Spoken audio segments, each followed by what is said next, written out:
Hey everyone, Cooper here, host of the fine podcast you're listening to. I just want to let you know that the episode you clicked on has a format that is very heavily inspired by a podcast called The Bookening. To be clear, our thoughts and opinions in this episode are our own, but the format is very similar to this podcast. I just wanted to give you a heads up and give credit where it is due. With that out of the way, enjoy the show. Coming up next, Booking It finishes their discussion on the bronze bow.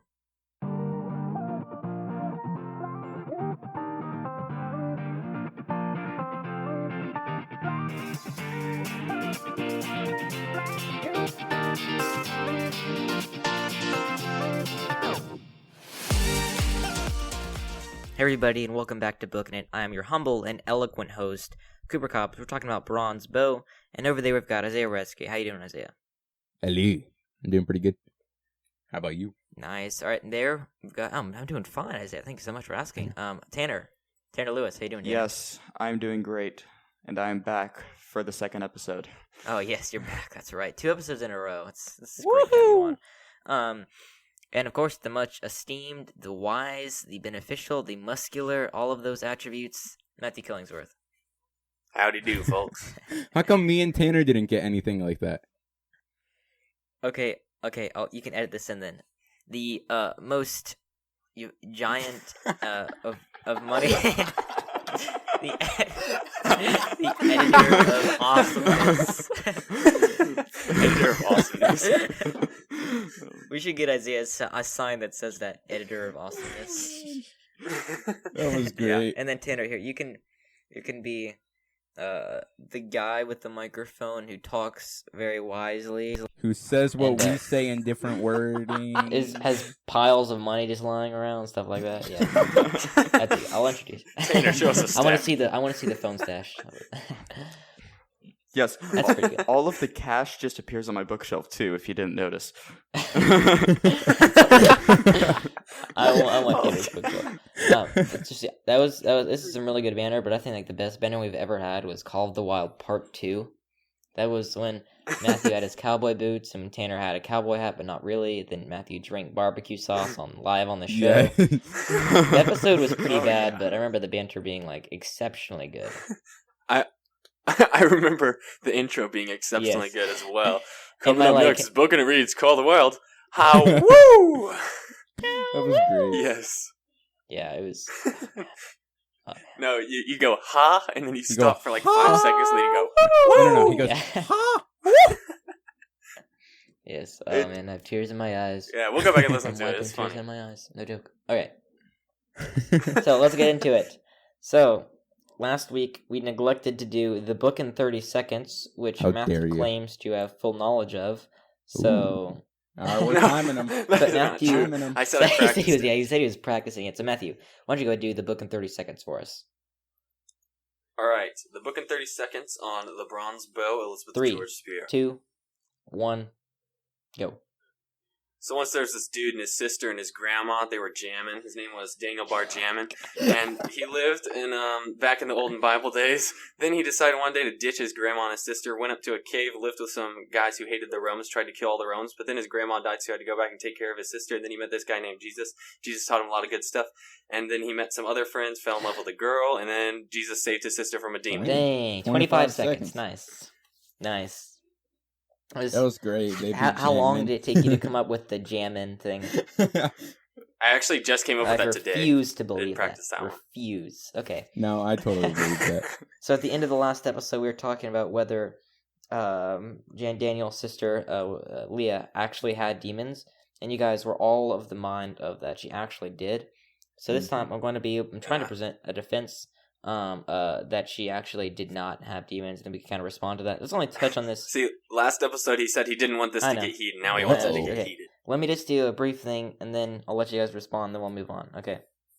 So I think that Epic. she didn't actually have demons. Like Matthew said, I think he mentioned it in the other episode. People back then readily accept the fact that they were demons and angels, kind of like we do, but not a cultural thing anymore. So I think that they use this term a little more loosely, and we even still do as Christians today. Like we say, oh, he's facing his demons, or like in a movie, he's fighting his own demons, or something like that. We don't actually mean they have actual demons. demon, they have struggles, and the demon is like the metaphor for them, which is what I kind of think that Leah did for a couple of reasons. The first of which, the demon didn't exactly control her, didn't possess. You said she was demon possessed. Well, the demon didn't exactly possess her. It prevented her from doing a lot of stuff, but she was most of the time, in her right mind, if she was not well in her right mind. And she also responded well to Jesus. A lot of the times when Jesus was in front of a demon, he would like throw himself down, or the demon would do something wild. But Leah loved hearing about Jesus. In fact, it made her even better, which I think that the demon would not have done. So those are my reasons. I have two things to respond to that. Number one, I'm completely open to that idea. I think that could definitely possibly be what was true. But then the second thing I wanted to say is that I don't think that's really the point. Like, it's a fun little argument to have, but I think the point is just that either way, whichever one of those it was, if it was actual demons that were in her, or it was just like problems she was facing, or it was demons causing problems she was facing, which could also be an argument. I think any of those options, it could have, or I mean, not could have, any of those options, it was Jesus who saved her from whatever she was going through, and he can save anyone from whatever they're going through. So I think that's the point of the story, and I think that's what I can agree with is that. supposed to be focused on. Sure. All right, so let's talk a little bit about Samson. So, for sure, we kind of, again, neglected the word of the episode to mention it last time. So Samson's like this big dude that Daniel and his band of outlaws that he worked with kind of captured, and Samson kind of becomes, I guess, indebted to Daniel because he like removed his chains or whatever. And so Samson just kind of follows Daniel around everywhere. So I wanted your thoughts on, like, what is the purpose of Samson? Why is he there? And just kind of your thoughts on Samson. I mean, I instantly thought of him as basically just like a bodyguard guy. Basically, like even before he was following him around or anything, whenever you first meet him, like, dude, that guy would make a perfect bodyguard. Like, that's what I imagined him as, like a big dude, big strong dude, and wearing a suit and sunglasses and all that. Oh yeah. But then whenever he started following, like on Lilo and Stitch, Bubbles. And then whenever he started following him around, though, that's basically whenever he basically was his bodyguard. Like, he was indebted to him, and he followed him around and all that, and was there to like protect him or help him with whatever. I don't know if I would say indebted, though. It was just, I mean, you can say that, but it was more just like appreciated and respected him so much that he was willing to do it for him. Gratefulness, was grateful for what Daniel had already done for him. So Tanner, what do you think of him as like a plot device, I guess, in the story? Like, how was he used? Did you like that kind of thing? I don't know. It kind of gave because Daniel never really had like a personal connection with anyone until Samson came around, right? Daniel never really identified with anyone other than Rosh, but Rosh wasn't really Rosh wasn't really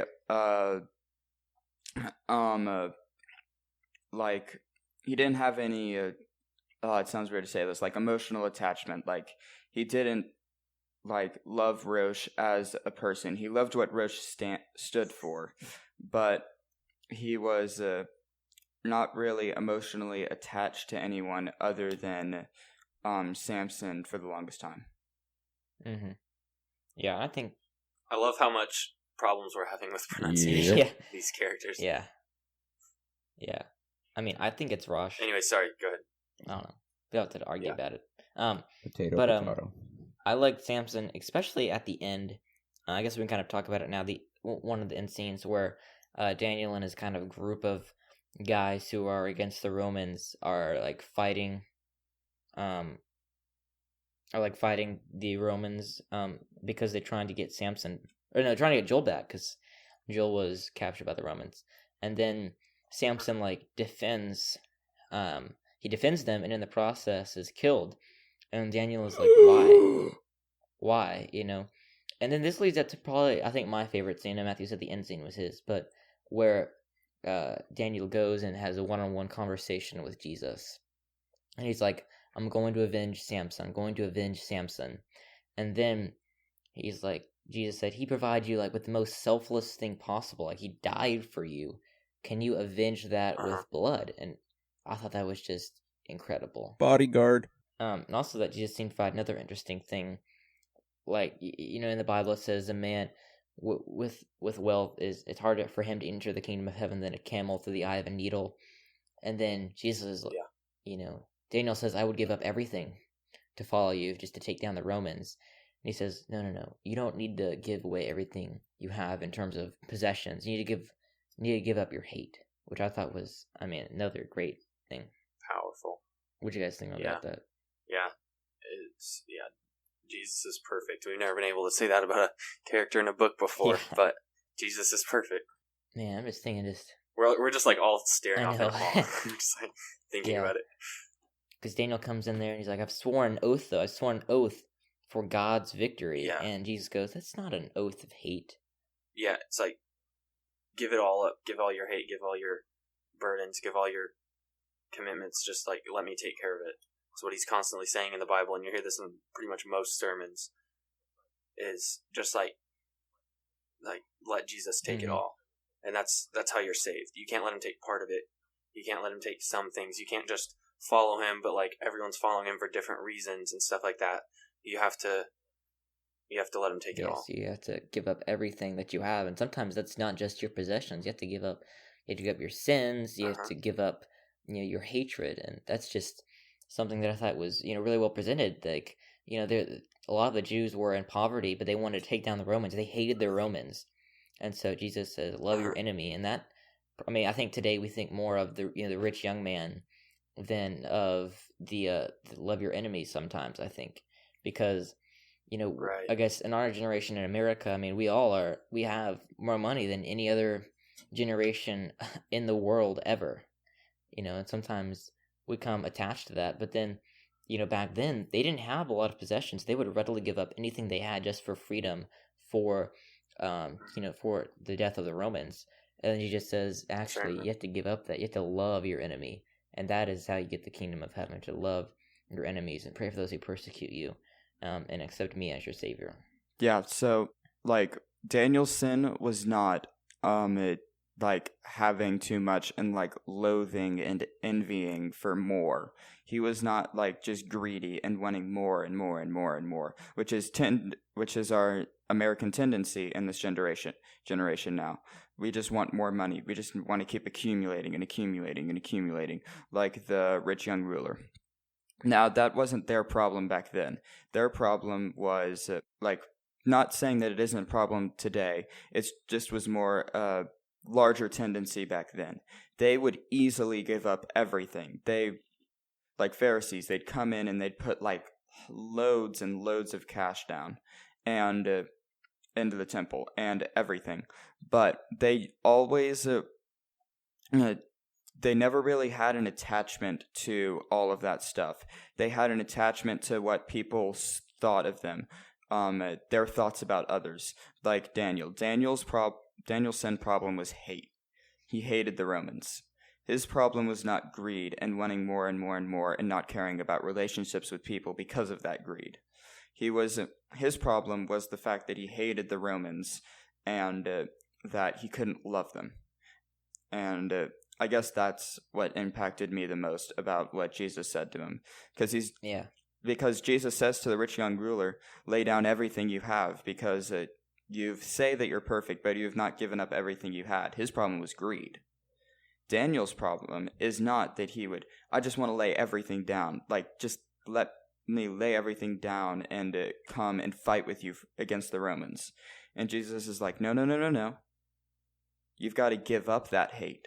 Not the possessions, the hate.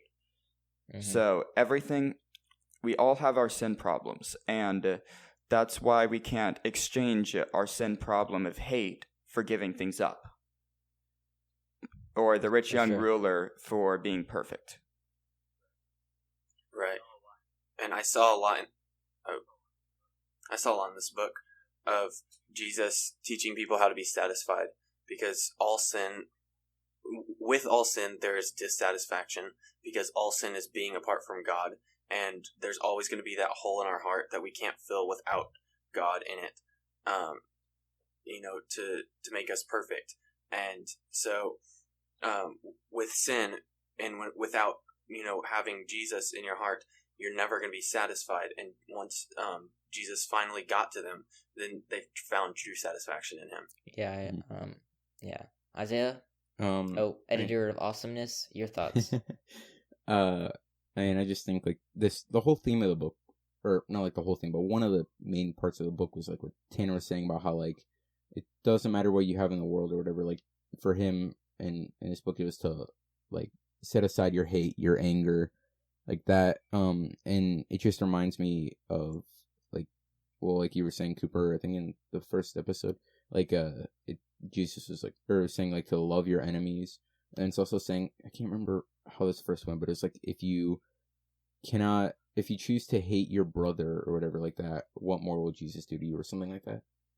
Mm-hmm. So yeah, like that's what that reminded me of, and that was just like a very key section to the book, and like yeah, it was a very important part. And yeah. The way to gain anything that matters is to give up everything that doesn't. Whoa.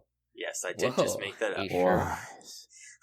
Looks like everything you said at the beginning about Matthew is correct, Cooper. Yeah. So, let's talk a little bit about Daniel's sister and then her relationship with the Roman soldier. So obviously Leah is kind of, I guess, like we said, filled with demons, whether real or metaphorical. She had some problems, we'll say that. And a lot of the stuff that made her like come out of her shell was the Roman soldier Marcus, who like actually loved her and like gave her gifts and stuff like that.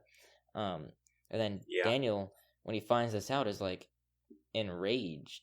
And then he like throws the fruit that Marcus had given her like against the wall, and then he like scares Leah and almost makes her die. What do you guys think about that?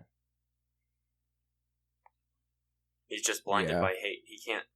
He doesn't want to see the Romans do anything good, because then he'll feel guilty about hating them. Because he's already... I mean, anyone can think of this, obviously, on a lesser scale. Something in your life that you've, like... Something has happened to you, and you felt like you got something from that. Like, it was an excuse to hate something or someone or something like that. And... but then when they do something nice again, then you're like, dang it, now I can't have the same feelings towards them as I did. I don't know. I think it was kind of like that. And also, he just didn't really want to see them do anything good, because he just thought of them as such terrible monsters when not necessarily all of them were. Right. Tanner, Isaiah?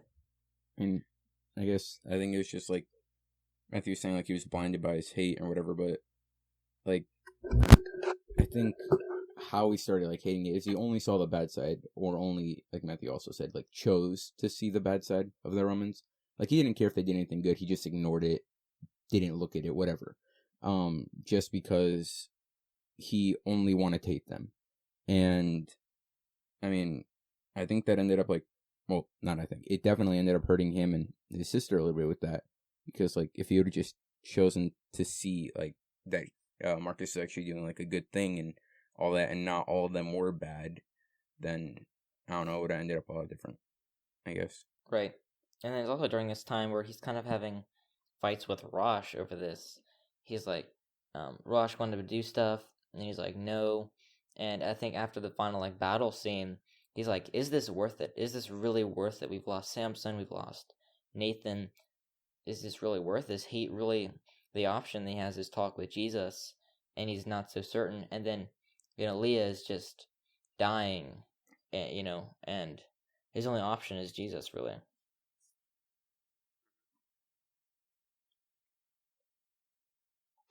You guys gonna say anything on that? I agree with you. Yeah. Okay, so at the end, Jesus comes in and he heals Leah, and then Daniel asked Marcus into his house because Marcus had asked to see her, and Daniel like flat out refused and was angry. So at the end, Daniel kind of gave up his hate, huh? Yep. He finally chose to see the good in them and not just all the evil or bad or whatever. Yeah, he kind of gave up his hate finally, just to kind of, like you said, see the goodness, but also, just, I guess, accepting Jesus as, the true Savior. Like, in order to get Jesus, he had to let go of his hate. Yeah, Jesus taught him that he can't fill his dissatisfaction or the hole in his heart with hate or anger or disliking of the Romans, or even if he did defeat all the Romans in the whole world and had freed Israel, then he still wouldn't be satisfied. And Jesus finally taught him that. Right. So he finally realized that there's no point in hating them any longer because he was already satisfied in Jesus. And as long as he had Jesus, any situation he was in on this world was going to be a lot better. Yeah, that's right. It's kind of like what Jesus said, like, your oath for God's victory. It wasn't an oath of hate. Just like kind of I think Tanner said in the last episode, like, you just need to be pointed in the right direction, So Jesus kind of finally did that at the end there. Yeah, he was just hating the wrong thing. He was hating the Romans. He wasn't hating the sin that the Romans were, not really that even the Romans were committing. Like, most of those soldiers didn't even want to be there. They were drafted, like Marcus. But he was not hating the right thing. He wasn't hating the sin that was burdened with the world. He was hating the people. Don't hate the people, hate the sin. That's something that my mom says. But yeah, I say that too. Yeah, his hate was wrong, but it was wrong because he was hating the people, not the sin that was influencing the people. He was hating the people because of the sin that they had, but he was pointing the people directly to the sin. He was assuming that all of the sin was that they were inherently bad because they were sinners, and that is absolutely true. But he was still pointing all of his hatred at them, not at the sin. He wasn't even caring really about the sin. He was caring about the people that were doing the sin. Like when he shoved Marcus out of his house and threw the fruit at him, he was hating the person, not the sin that was influencing the person. And influencing Daniel. I want to bring this up real quick, though. The Bible does say to love your enemies, and so does that mean that you are supposed to hate sin?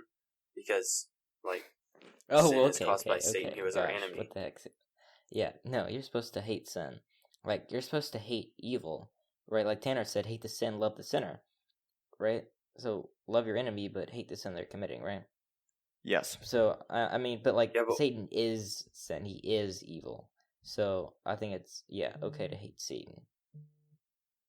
Yeah, here's what you can think. Here's what you can think about this for Matthew. This is one of my favorite analogies ever when it comes to sin and God. So think about this. You just have this perfect square, and that square is everything. It is perfect. There is no flaw with this square. Cut a hole out of that square and take it out. Now you have this emptiness in the square. That's sin. Sin is the absence of God. It is not the opposite of God. It is the absence of God, which is why you are not even allowed to, you are supposed to hate sin, because it is the absence of everything good and everything perfect and everything righteous. Well, yeah, and if God is perfect and sin isn't, it's like sin is basically the opposite of perfect, is complete, like opposite of it's like corrupt and all that. Then if you don't hate it, then would you be okay doing it sometimes if you don't hate it? Like, you have to hate it to not be okay doing it, or sorry, it doesn't really make sense, but if you hate it, you'll try your best not to ever do it. But if you don't hate it, you just think, oh, it's not okay to do, but it's not the worst or anything. You might end up doing it more than you should, or not, you shouldn't do it at all, but more than you would if you actually hated it and never wanted to do it. So let's kind of, I guess, summarize our thoughts and give our final thoughts on the bronze bow. Who wants to go first? Guess I'll go first. Okay. Okay. I think the bronze bow is obviously a great book, a great novel way to kind of show what loving your enemy actually looks like and letting go of your hate looks like. and just realizing that you have to lay everything before Jesus and in order to commit to him. And just a very emotional book, and just a masterpiece of, again, show what it looks like to love your neighbors. Is kind of what I think. Go ahead, Isaiah. I mean, it was a really good book. Like I said before, I thought it was a really good way to like explain more about and like preach the gospel again, but through someone else's eyes, like another perspective. And it was just a really good book, like to show Daniel, I really liked how it like showed Daniel's change. He went from like completely hating the enemy, wanting to kill them all, fight them, destroy them, to going to talk to Jesus and learning from him, and then starting to end up realizing that he was wrong in hating the enemy. He should hate like we just said, the sin, not the sinner.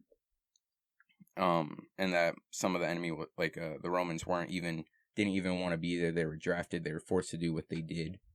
And it's just like a really cool story. Like, yeah, just showing all that. Tanner and Matthew. Yeah, I really loved this book. Like, as I was saying in the last episode when I was giving my opening thoughts, I love this this book.